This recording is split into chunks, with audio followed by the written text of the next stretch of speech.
Well, I don't know if you're going to believe this, but yet another week has gone by, and that means it's time for me to come back and talk to you guys. See, isn't that annoying? Nobody talks like that. Nobody that I've ever known, nobody that I've met in real life, no one I have ever conversed with has ever talked like that, and if they did, I'd stop talking to them. And yet, every single time the topic of English dubs comes up and I take an opportunity to punch down, somebody is always defending them and saying that no, it sounds good, it sounds normal, this is actually a positive thing, there's nothing wrong with the way that people were speaking in this, and I'm just like, oh, you don't have ears. If you have ears, you're hearing wrong, and if they don't work, you should be watching subs to begin with. The point I'm trying to get at is that English dubs are bad, across the board. Apart from a chosen few, they are just terrible, and I struggle to understand how the minds of the people who argue for them work, how they can just hear this clearly bad voice acting and act like it's completely okay. Now, why am I bringing up English dubs in the video about Isekai from last season?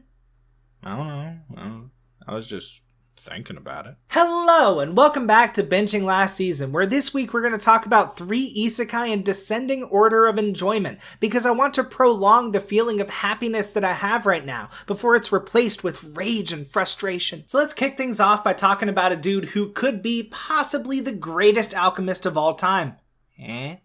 I fucking hated that too. Pagat is another entry in a long line of anime that makes certain parts of the community writhe around with their upper and lower extremities. At this point, I've just accepted that part of the anime community doesn't want to be happy, and they don't want their anime to be happy. Somebody either needs to die, they need to be suffering. Well, everyone in Isekai technically dies at the start, but they need to die in a bad way, in a really sad way. They want to cry when they watch anime. They want to feel something. Somebody has to suffer. There has to be a plot point that makes their brain work so hard that they have a headache the next day, or it's not allowed to be considered art. I already have a place where I think too hard and experience suffering. It's called real life. So when I get an anime like Pagat, whose explanation of alchemy is more or less rocks and circles, isn't it? I'm locked in. And speaking of Pagat, let's talk about the Pagat! It's not a power fantasy in 2025 if it doesn't have a harem. And look, they never really explained it that well. Why all of the women in his group always said no other dudes, no dudes, this is going to be an all-girls group, we need more women in the squad. They never explained it, they never gave me a good reason. I don't care. Why would I care? What, you want me to look for plot here? You want me to say, hey, writer, give me a good reason why they only want women in the group. Give me a good reason why you want to draw more women instead of bringing in big muscular dudes. And don't get me wrong, I welcome big muscular dudes, especially if they have deep voices. But I don't fucking care why. They wanted to make a group of women surround this little twink with like super hot chicks, a lot of whom are older, which I also dig. They wanted to do it. The writer wanted to do it, and hey, hats off, bro. Thank you. Speaking of the plot, I should probably explain it a little bit. This guy gets caught up in this hero summoning and it gets his body completely destroyed, and God is like, oh, I'm so sorry about that. Also, I didn't do it. It was actually these bad guys that got the other 3 heroes. That'll come up later. For now, you can't go back to your 40-year-old salaryman life in Japan, so reincarnate in my world as this white-haired twink. Your body is fully kitted out with all the stuff. You can do whatever you want to do. He's like, I want to be an alchemist, so he goes out to become an alchemist and make stuff. He creates toilets. He encounters slavery. The only thing that I really didn't like about the show is that there were a few moments that tried to tug on your heartstrings. They felt like undeserved emotional moments. They felt stupid. And look, show, you're not good at writing. You don't have to try, and I don't want you to try. The depth here is about as shallow as a kiddie pool, but that is completely fine because I don't want a deep story from this type of anime. I want 3 things. I want it to look pretty, I want to have a fun little group to focus on, and I want that group to do stuff. If you nail those 3 things, we're kicking our feet up, we're having a good time. That doesn't mean I wouldn't be happy to have extra stuff on top of that for this anime to go even higher and further beyond. I'm just saying it doesn't need it, because those are the criteria by which I judge anime like this. This one got an 8 out of 10. I was close to dropping it to a 7 for those moments that felt very undeserved, but It's fun across the board. It was fun on a rewatch, which is not always true for every anime, and you know my criteria. If it's good enough to rewatch, it's at least an 8. Next up is Around 40 Otoko no Isekai Tsuhan, which continues the trend of our main characters just getting older and older, and I am so here for that. I think it's fun. I just say push it to its extreme. I want to see an isekai about a 70 or 80-year-old guy. Let's just throw a name out there. Let's just say like Nakata Joji. I want to see like 70 or 80-year-old Nakata Joji shuffling around an isekai world. Don't make him younger when you send him either. Make him like 70 or 80. I want to see that anime. Give it to me, Japan. This one starts out a little weird because it starts with an absolute flashbang of an opening sequence. I still remember reeling from it like I just had a stroke, but it eventually unfolds into a pretty standard isekai of a guy who comes from another world, still has access to his online shopping app, and becomes a merchant. I gotta give this show credit for one thing, and that is that the moment he gets the opportunity, this man starts fucking, because he shows up in another world and has a unique skill set that makes him a very valuable person, and people want him. And he doesn't like blush and go, oh my goodness, like, oh, I'm so nervous. No, he starts fucking these women like he is a dedicated farmer and they are his fields to till. And it's not overly sexualized like Behen Neko was. Most of the time it cuts and fades to black. It's just more realistic, because as dudes, if we were thrown into a fantasy world and women started throwing themselves at us because we had more value, we'd be fucking. It's not perverted.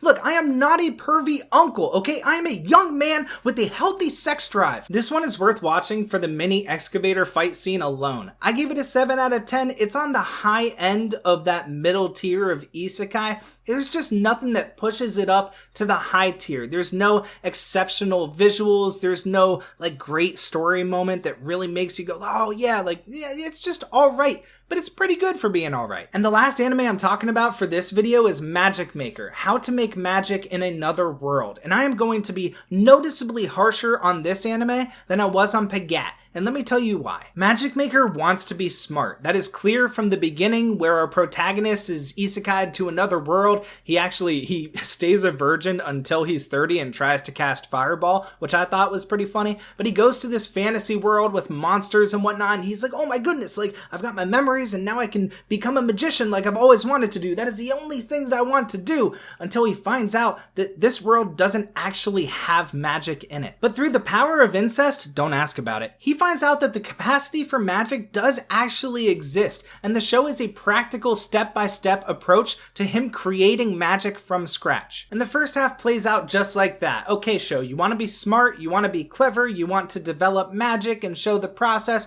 you want to be slow and steady. Okay, I'm here for it, and I was here for it, and then the second half happened, and I'm not here for that. Spoiler warning, but for the record, I don't think what I'm about to spoil would actually ruin your enjoyment of the show. If anything, it would be good for you to have a heads up. A bunch of people in his region fall sick with some kind of illness. They essentially go into comas, and that includes his sister, so he spends the next 2 years trying to figure out a cure. And you could watch this, and you could see all the little things that I did, and you could go, I think I know where it's going. Trust me, you don't. For all the time and effort he puts into developing magic, and you're supposed to believe that developing magic is going to get us to the solution, it's not going to get us there. He is saved by a MacGuffin, and the thing that cures everybody from the comas is also basically a MacGuffin. On top of that, his sister ends up being disabled, and he's gonna run off to the royal capital to continue his thing, leaving the whole cast from season 1 behind. And by the end of the season, I was just sitting there going,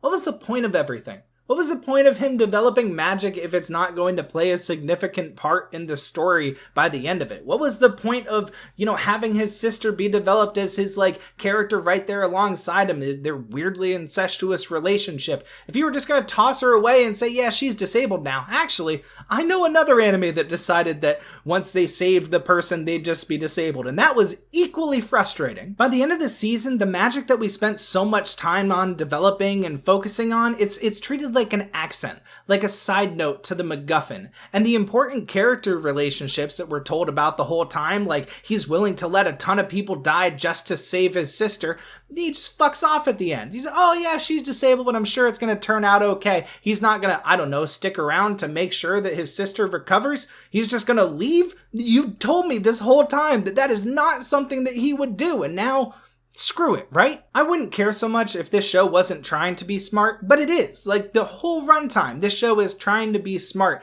trying to piece things together and say, like, oh, scientific method, and, like, we're really taking the slow and steady approach to magic, just to go for bullshit in the end. It wasn't a good ending, and it wasn't written that well in the back half. Nothing felt rewarding as a viewer, and it didn't feel smarter than me. It didn't feel like, oh, like the show took a left turn that I never expected. No, I mean, it did something I never expected, but made no effort whatsoever to feel clever at all. I only try to judge shows on what they're trying to be, and if I'm not doing that, I'm telling you guys, but I am judging this show on what it wants to be, and it's a 6. It doesn't deserve that much praise. The front half is pretty good, I'm not gonna lie. The back half is really bad, and it feels what is the opposite of rewarding? That'll do it for this week's episode of Binging Last Season. Fair warning, next week's might not be Isekai Rundown Part 2, because I'm not far enough into the other 3 Isekai that I need to talk about, and I don't think I'm going to be by next week, so I might just cover some other anime, like the Okinawan one. I was getting that started this week, and that is a fucking train wreck so far. Either way, I'll see you guys next week.